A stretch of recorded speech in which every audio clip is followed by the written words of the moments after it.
Subscribe now and press the bell icon. Never miss an update.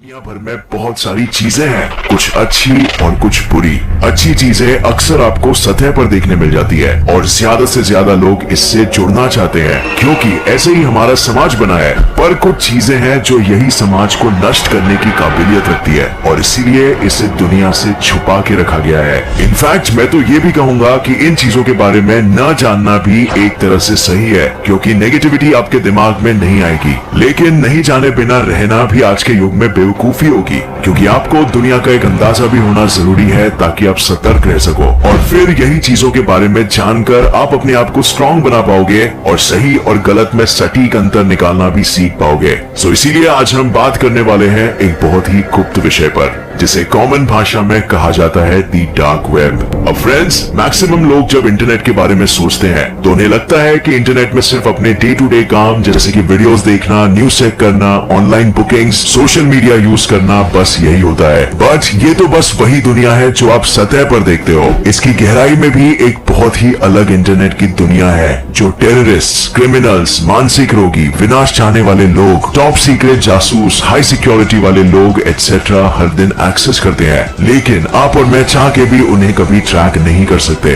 हम तो क्या दुनिया के बेस्ट से बेस्ट पुलिस एजेंसीज भी नहीं। लेकिन फ्रेंड्स, ये लोग कौन है और क्या चाहते हैं इंटरनेट से? तो इंटरनेट को कुछ इस तरह से समझिए। इंटरनेट जो हम यूज करते हैं हमारे ऑर्डिनरी ब्राउजर जैसे गूगल क्रोम से सिर्फ एक छोटा सा वेब का हिस्सा यूज करता है। एक्सपर्ट्स के मुताबिक सिर्फ 4 से 10% तक ही आप असल में इंटरनेट को यूज कर सकते हो अपने ब्राउजर और सर्च इंजन से। एक रफ एस्टिमेट के अनुसार इंटरनेट में 1.8 बिलियन से ज्यादा एक्टिव साइट्स है जिसमें कि कुछ साइट्स जैसे Google, Wikipedia, Amazon, Reddit etcetera public sites है और जो हम लोग रोजाना एक्सेस करते हैं। लेकिन इसका मतलब ये नहीं हुआ कि बाकी के साइट्स इलीगल या अनयूज्ड है। इंटरनेट के बड़े हिस्से के वेबसाइट्स भी कंप्लीटली लीगल होते हैं, लेकिन यहाँ डेटा थोड़ा अलग किस्म का है और एक आम इंसान से छुपाया रखा जाता है कुछ सिक्योरिटी रीजंस की वजह से। और यहाँ पर पब्लिक के private records, emails, bank transactions, medical records, financial records, legal documents, scientific researches, government reports etcetera store की जाती है। डार्क वेब डीप वेब का ही एक इंटरनेट पार्ट है जिसमें आईपी एड्रेसेस यानी online identities web search engine से इंटेंशनली छिपाई रखी जाती है और ये सभी वेबसाइट सिर्फ एक स्पेशल किस्म के वेब ब्राउजर से ही एक्सेस किया जा सकता है। डार्क वेब्स का कॉन्सेप्ट ही बिल्कुल अलग है। डार्क वेब के वेबसाइट सिंपल गूगल क्रोम या माइक्रोसॉफ्ट एज या किसी अन्य ब्राउजर से एक्सप्लोर नहीं किए जा सकते और इनका डोमेन नेम .in या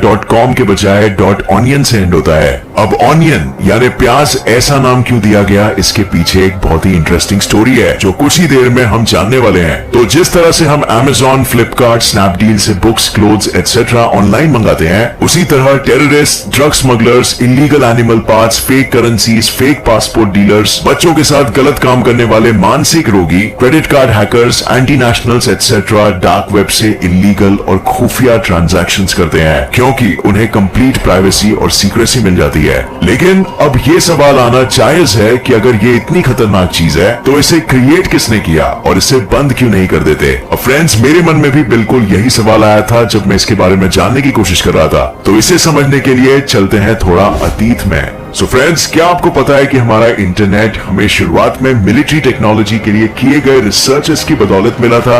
बिल्कुल उसी तरह 2002 में यूएस नेवी की नेवल रिसर्च लेबोरेटरीज को लगा कि उनके कम्युनिकेशंस बिल्कुल खुफिया तरीके से नहीं हो रहे थे और उन्हें सिक्योरिटी सिस्टम को अपडेट करना था जिससे कि कोई भी उनके कम्युनिकेशन को एक्सेस नहीं कर सके और इसीलिए उन्होंने एक ऐसे सॉफ्टवेयर को डेवलप किया जिसे फिर रिलीज करने के बाद नाम दिया गया दी ऑनियन राउटर यानी शॉर्ट में दी टॉर सॉफ्टवेयर। अब जैसे प्याज या ऑनियन में बहुत सारे लेयर्स होते हैं और सभी लेयर्स कर्व्ड होते हैं और स्ट्रेट नहीं, उसी तरह डेटा भी इस नेटवर्क में कभी भी एक कनेक्शन से दूसरे कनेक्शन में स्ट्रेट नहीं जाएगा बल्कि दुनिया भर के कनेक्शन से रीराउट होते हुए जाएगा और इसीलिए यूजर को ट्रेस कर पाना लगभग नामुमकिन है। और डार्क वेब में आप सिर्फ टॉर यानी कि द ऑनियन राउटर के जरिए ही वेबसाइट को एक्सेस कर पाओगे और वेबसाइट्स भी एकदम एनोनिमस होस्ट होते होंगे। और बिल्कुल इसी तरह डार्क डार्क वेब यूजर्स के लोकेशन और उनका आईपी एड्रेस को छुपा कर रखता है, जिससे कि उन्हें ट्रैक नहीं किया जा सके और उनकी ब्राउजिंग हिस्ट्री का भी कोई पता नहीं लगा सके।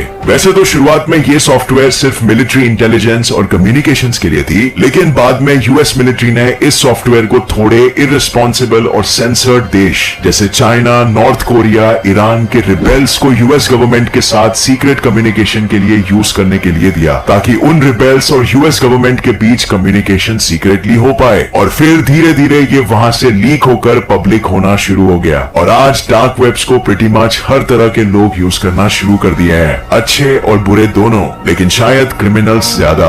अब तो कोई भी इंसान ईमेल, वेब चैट या पर्सनल मैसेजिंग के जरिए डार्क वेब पर अपने सीक्रेट कॉन्टैक्ट के साथ कम्युनिकेट कर सकता है और कोई भी तबाही मचाने वाले मैसेज एक्सचेंज कर सकता है और किसी को भी भनक तक नहीं पड़ेगी। हमारे ही देश इंडिया में वैसे डार्क वेब के वेबसाइट्स एक्सेस करना इलीगल नहीं है, लेकिन उन्हें यूज करके कोई क्रिमिनल एक्टिविटी करना इलीगल है। डीप वेब्स और उसके अंदर के डार्क वेब्स तो सिर्फ टॉर में चलते हैं और उसका यूज ज्यादातर प्रोफेशनल हैकर्स करते हैं। अगर हम टॉर के through unsecure dark websites access करते हैं तो किसी का आपके डिवाइस को हैक कर देने की संभावना बहुत हाई होती है। अब डार्क वेब में इलीगल एक्टिविटीज तो होती ही है, लेकिन उसमें कुछ कंस्ट्रक्टिव बट सीक्रेट काम भी होते हैं, जैसे किसी वर्ल्ड क्लास टेक्नोलॉजी या साइंटिफिक रिसर्च के ब्लूप्रिंट्स को गलत लोगों से सेफ और सिक्योर रखना। लेकिन ऑफ कोर्स ये सब टेक्निकली प्रोफिशिएंट लोगों द्वारा किया जाता है और एक एवरेज इंसान नहीं करता। अब फ्रेंड्स, पर्सनली अगर आप मेरी बात मानो तो मैं आपको डार्क वेब से दूर रहने को कहूंगा, क्योंकि अगर आपको नहीं पता कि क्या कर रहे हो तो ये आपकी जिंदगी में बहुत सारी अनइनवाइटेड मुसीबत को दस्तक दे सकता है। अगर कोई इंसान टॉर ब्राउजर डाउनलोड भी कर ले, जो कि फ्री सॉफ्टवेयर है, तो भी उसके बाद उसे पता नहीं चलेगा कि अब जाना कहाँ है। टॉर के वेबसाइट गूगल या यूट्यूब की तरह नहीं होते कि बस टाइप कर दिया और आप पहुंच जाओगे। आपको पहले वेबसाइट के नाम पता करने पड़ेंगे जो काफी कॉम्प्लिकेटेड और सीक्रेटिव होते हैं, या फिर आपको बहुत से हिडन चीजों के अनलिमिटेड लिंक्स मिलेंगे जो वैसे तो एक्टिव ऑनियन वेबसाइट्स होंगे, लेकिन आपको पता नहीं चलेगा और वो आपको किसी इलीगल साइट तक पहुंचा देंगे। तो सिंपल बात यह है कि डार्क वेब्स को मेरे ओपिनियन में अवॉइड करना चाहिए और एक नॉर्मल यूजर अपनी सुविधा के लिए वीपीएन यानी वर्चुअल प्राइवेट नेटवर्क का इस्तेमाल कर सकता है, जिससे वो अपने नॉर्मल क्रोम ब्राउजर को भी और सिक्योर बना सकता है। लेकिन फ्रेंड्स, दुनिया में अगर टेक्नोलॉजी का सदुपयोग हो रहा है तो उसका मिसयूज होना भी बिल्कुल नॉर्मल है।